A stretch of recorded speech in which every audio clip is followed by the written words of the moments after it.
अगर आप वाकई मेरे घर आना चाहते हैं तो पहले मेरे एक सवाल का सच सच जवाब दीजिए। हाँ हाँ पूछो, जो पूछना है पूछो। आपकी पत्नी का क्या नाम है सर?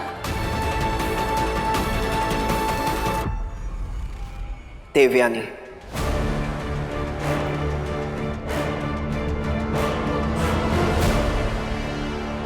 आज से 10 साल पहले महाशिवरात्रि के दिन मैंने और देवयानी ने महादेव को साक्षी मानकर 7 फेरे लेकर शादी कर ली थी। हमने 7 जन्म साथ निभाने का वादा किया था एक दूसरे से। और आप तो एक भी जन्म नहीं निभा पाए। इसीलिए चौहान निवास आने के लिए आप इतने बेचैन हो रहे थे, है ना? ये तुम्हें कैसे पता चला? क्या तुम पहले से जानती थी कि देवयानी मेरी पत्नी है? 100% श्योर तो नहीं थी, लेकिन हाँ, कई सारी चीजें इस तरफ इशारा जरूर कर रही थी कि देवी ताई जिस इंसान का इंतजार कर रही है इतने सालों से, वो इंसान आप हैं।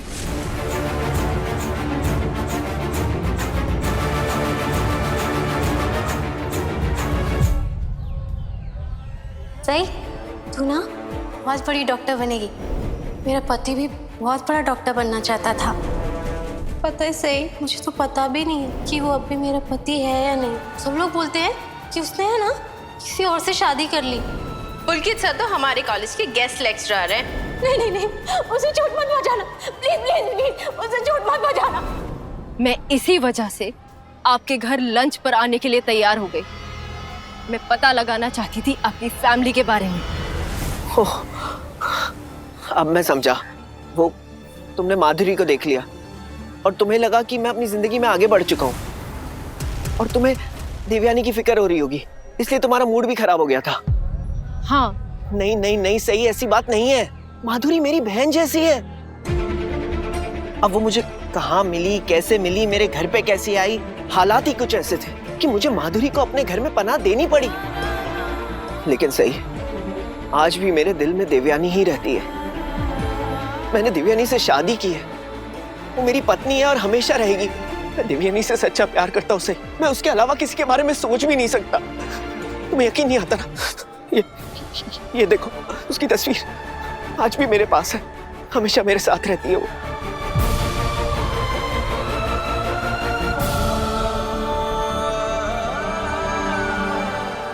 पता है सर, आबा ने भी ना उषा मौसी की मदद करने के लिए उन्हें घर ले आए थे ताकि वो घर पर हमारे साथ रहे। और उषा मौसी आबा के लिए उनकी बहन जैसी हो गई थी और मेरे लिए मेरी आई जैसी। हरिणी और माधुरी का भी कुछ ऐसा ही रिश्ता है।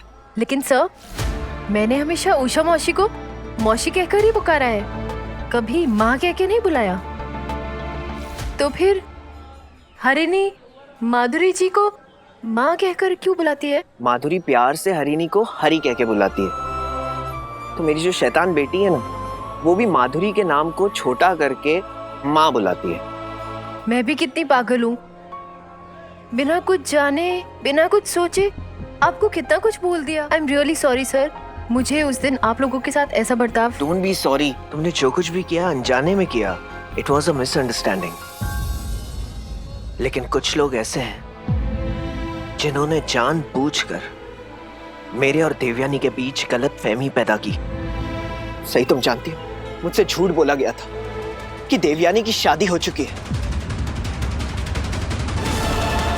वो अपनी जिंदगी में आगे बढ़ चुकी है। मैंने उनसे मिन्नतें की, कहा मुझे एक बार देवयानी से मिलना है।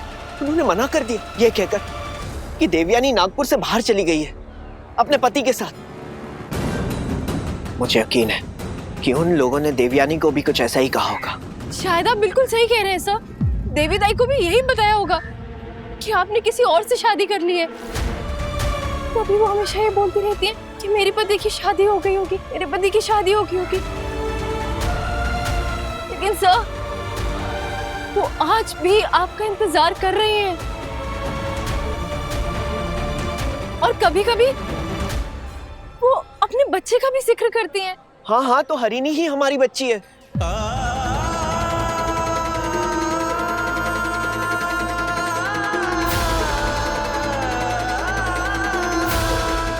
देवयानी, मेरी बच्ची।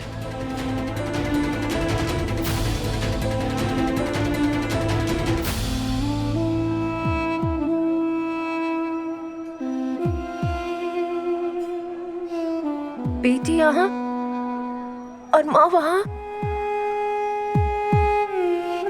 लेकिन सर, हरिणी आपको कैसे मिली? क्या घर वालों में से किसी ने आपको कहा था उनकी देखभाल करने के लिए, उनकी जिम्मेदारी लेने के लिए? हरिणी मुझे कैसे मिली, मैंने उसे कैसे ढूंढा, ये बहुत लंबी कहानी है। मैं तुम्हें बाद में बताऊंगा। सही, तुम जानती हो, मैंने जीने की उम्मीद छोड़ दी थी। वो तो भगवान ने मेरी बेटी को उम्मीद की किरण बना के भेज दिया। अगर हरिणी नहीं होती ना, तो मैं अपना मानसिक संतुलन खो बैठता। तो मुझे बताओ, देवयानी कैसी है? मैं उससे मिलना चाहता हूँ। उनकी तबीयत बिल्कुल भी ठीक नहीं है। आपको याद है, मैंने आपको एक दिन एक दवाई दिखाई थी। वो दवाई देवी ताई ही ले रही है।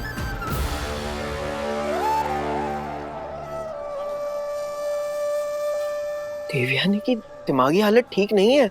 सर, देवी ताई अब आपकी वो 10 साल पुरानी वाली देवयानी नहीं है। उनकी ऐसी हालत जानने के बाद क्या आप उन्हें अपना पाएंगे? ये तुम कैसी बातें कर रही हो? मैं जरूर उसे अपनाऊंगा। पर देवयानी की हालत मेरे इंतजार में हुई है। मैं देवयानी से बहुत प्यार करता हूँ और मुझे पूरा यकीन है कि एक बार मैं उसकी जिंदगी में वापस आ गया तो मेरी देवयानी जरूर ठीक हो जाएगी, जरूर ठीक हो जाएगी। और अगर 1% वो ठीक नहीं भी होती है तो भी मुझे इस बात की तसल्ली होगी कि देवयानी भी मुझसे उतना ही प्यार करती है जितना कि मैं उससे करता हूँ। सही, प्लीज मैं तुम्हारे हाथ जोड़ता हूँ, मुझे देवयानी से मिलना है। मुझे उससे मिलवा दो प्लीज। सही, कुछ भी करो, मुझे उससे मिलवा दो। सर, आप दोनों जरूर मिलेंगे, बस थोड़ा सा सब्र रखिए। मैं आपको और देवी ताई को जरूर मिलवाऊंगी और फिर आप दोनों हमेशा के लिए एक हो जाएंगे। मैं चाहती हूँ देवी ताई की सारी परेशानियां दूर हो जाए। मैं उनको खुश देखना चाहती हूँ, उनको ठीक होता देखना चाहती हूँ सर। लेकिन मुझे एक बात समझ में नहीं आ रही कि देवी ताई की ऐसी हालत हुई कैसे? उनके साथ क्या हुआ होगा? सही, ये पूछो कि उनके साथ क्या नहीं हुआ। बहुत कुछ हुआ, लेकिन वो सब मैं तुम्हें बाद में बताऊंगा। सही, तुम मेरे और देवयानी के लिए जो कुछ भी कर रही हो उसके लिए थैंक यू। नहीं सर, आज महाशिवरात्रि है। अपने प्यार से मिलने का इससे शुभ दिन और कोई नहीं हो सकता। मैं देवयानी से मिलना चाहता हूँ। मैं आज ही आऊंगा तुम्हारे घर देवयानी से मिलने।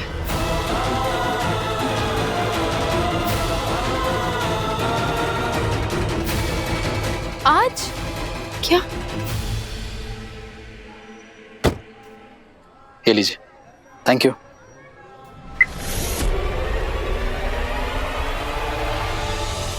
इतना कुछ हो गया और घर में किसी को कुछ नहीं पता?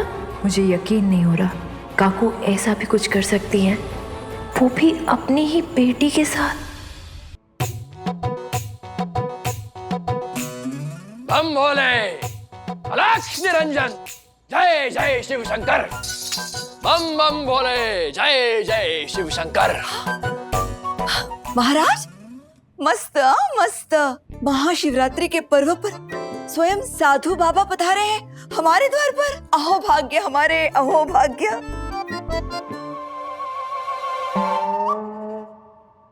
अरे महाराज आए हैं। या ना, या अलख निरंजन। आई आई आई, या महाराज आए हैं। आइए, नमस्कार।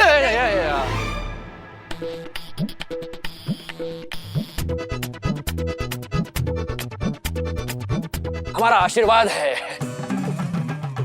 आपको भी, आपको भी। महाराज आप बैठिए ना, क्या लेंगे आप? बाड़ा, हम कुछ लेने नहीं देने आए हैं। भैया, क्या देने आए हैं महाराज? छोटों को आशीर्वाद और बड़ों को सीख।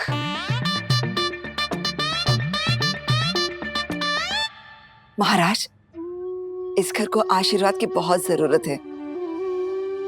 हमें आशीर्वाद दीजिए कि हमारा बेटा सम्राट बहुत जल्द सही सलामत वापस आ जाए।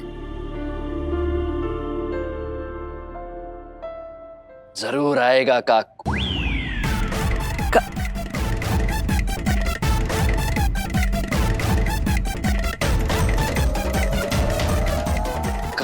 काली मिर्च और 2 नींबू। काली मिर्च और 2 नींबू, बस यही खाएंगे आप? चुप कर मूर्ख।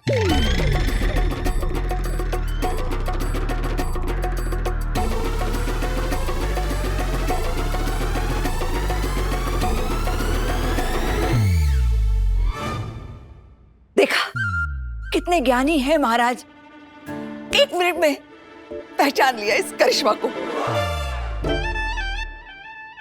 वो तो हम वैसे भी हम कह रहे थे कि काली मिर्च और नींबू छत पर लगा देना, कृपा जरूर होगी। बम भोले। किंतु आपको अपने घर के बाकी बेटों पर भी ध्यान देना होगा।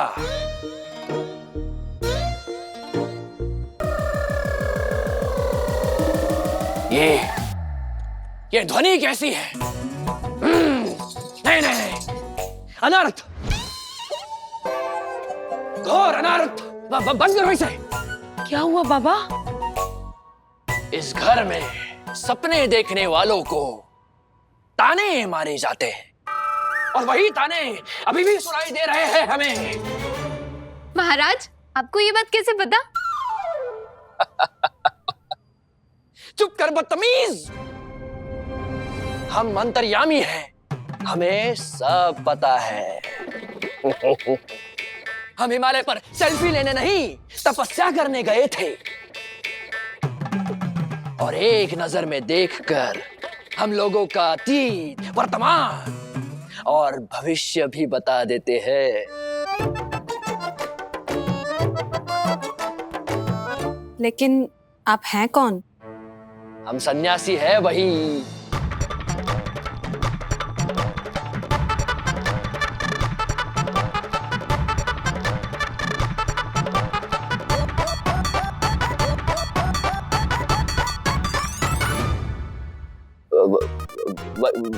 वही कब से आपको बता रहे हैं कि हम बहुत भारी सन्यासी है। और असली सन्यासी वो होता है जो ना कुछ पाता है और ना कुछ खोता है, जो रात को जागता है और दिन में सोता है। समझे? तपस्या करना इतना आसान नहीं है।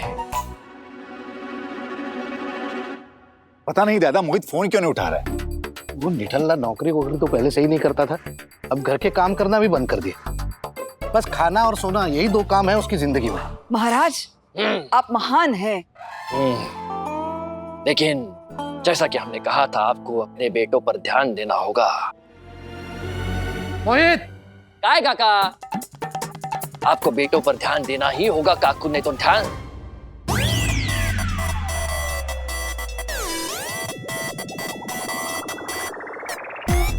मोहित, अब काकू तेरी बैंड बजाने वाली है। गया रे, तू तो गया।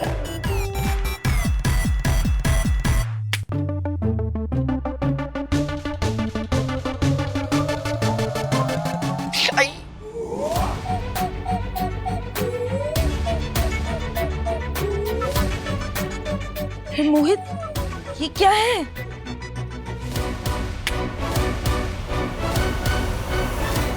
मस्त मस्त।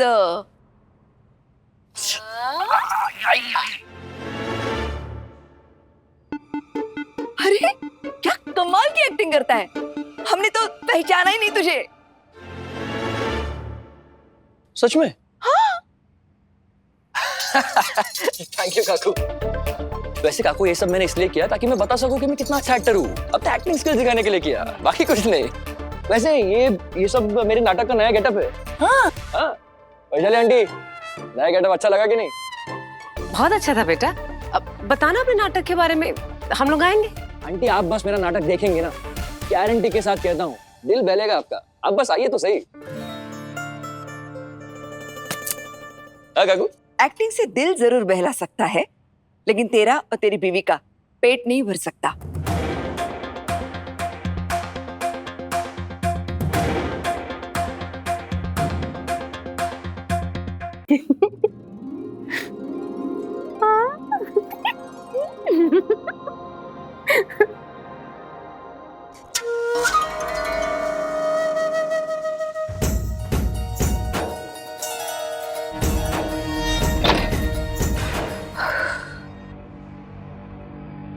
मोहिनी, क्या हुआ? मोहिनी, आप हर महाशिवरात्रि पर हर साल इतना टेंशन क्यों लेती हैं? उस बात को हुए पूरे 10 साल बीत चुके हैं। आप टेंशन मत लीजिए, कुछ नहीं होगा। पता नहीं क्यों नीनाद बहुत अजीब सा लग रहा है। किसी अनहोनी का अंदेशा हो रहा है। जो राज आज तक सबसे छुपा कर रखा, पता नहीं क्यों उस राज के खुलने का डर सता रहा है। वही कैसी बात कर रही हैं आप? जो राज पिछले 10 साल में किसी के सामने नहीं आया, वो आज अचानक कैसे खुलेगा? आप कुछ ज्यादा ही सोच रही हैं। टेंशन मत लीजिए, कुछ नहीं होगा, कहा ना मैंने। और हाँ, ये सारी बातें हमें यहां नहीं करनी चाहिए। आइए।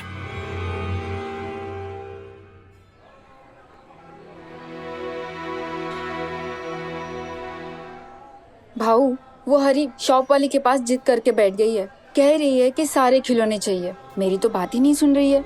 अब आप ही जाके उसे समझाइए ना। सही, मैं तुमसे बाद में मिलता हूँ। जी ताई, मेरे उस दिन के बर्ताव के लिए आई एम सॉरी। कोई बात नहीं सही। मैं बस यही बात सोच के हैरान हो रही थी कि आखिर मैंने तुम्हारे साथ ऐसी कौन सी गलत बात कर दी थी जो तुम्हें गुस्सा आ गया। अरे नहीं नहीं ताई, आपकी कोई गलती नहीं थी। वो तो बस मुझे ही गलतफहमी हो गई थी। मुझे माफ कर दीजिए, आई एम सॉरी। माफी एक ही शर्त पे मिलेगी। तुम्हें दोबारा घर आना पड़ेगा और इस बार अच्छे से खाना खाकर जाना। पक्का। ये हुई ना बात। चलो अब मैं चलती हूँ। हैप्पी शिवरात्रि। आपको भी।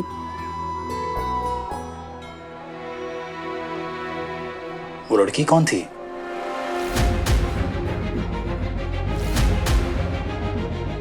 अब वो पीडी सर की बहन थी, माधुरी ताई। PD sir? जी। अब इतनी बार नाम सुन चुका हूं ना उनका, ये तुम्हारे इस प्रोफेसर से मिलना ही पड़ेगा। हो सकता है आप उनसे आज ही मिले। सही? कहाँ खो गई? नहीं, कुछ नहीं। और तुमने अभी तक पूजा का सामान भी नहीं खरीदा? ओह, चलो यहाँ से खरीद लेते हैं। वो एक्चुअली माधुरी ताई से बात करने लग गई थी ना। अच्छा। विराट सर, अगर आपको कभी पता चले कि किसी तरीके से देवी ताई की तबीयत ठीक हो सकती है, तो क्या आप वो तरीका अपनाएंगे? ऑफ कोर्स, क्यों नहीं? पर अचानक देवी ताई का ख्याल कैसे आया? बस महादेव ने याद करा दिया।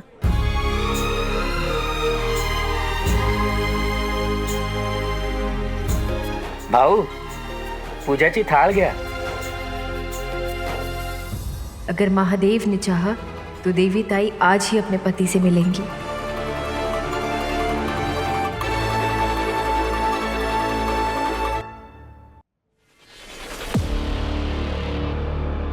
मैं खंडोबा से यही प्रार्थना करती हूँ कि कहीं कुछ गलत ना हो। वही नहीं, मैंने कहा ना, कुछ नहीं होगा। आप चिंता मत कीजिए। और क्या, जब उस पुलकित ने आज तक अपनी मनुष्य शक्ल नहीं दिखाई, तो अब कहां से टपक पड़ेगा? उम्मी, आज सुबह से मेरी बाई आंख फड़क रही है। पता नहीं क्यों, लेकिन ऐसा लग रहा है कि आज कुछ अशुभ होने वाला है। बस ये पूजा संपन्न हो जाए, फिर मन को शांति मिलेगी। आज की ये रात कट जाए, बहुत बेचैन हो रहा है मन।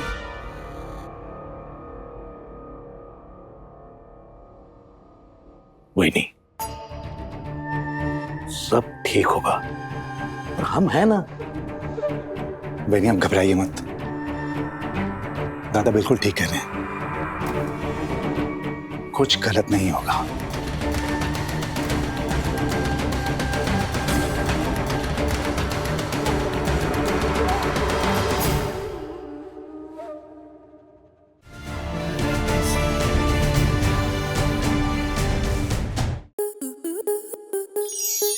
स्टार प्लस के ऐसे ही और बेहतरीन लम्हे देखने के लिए सब्सक्राइब करें हमारे YouTube चैनल को।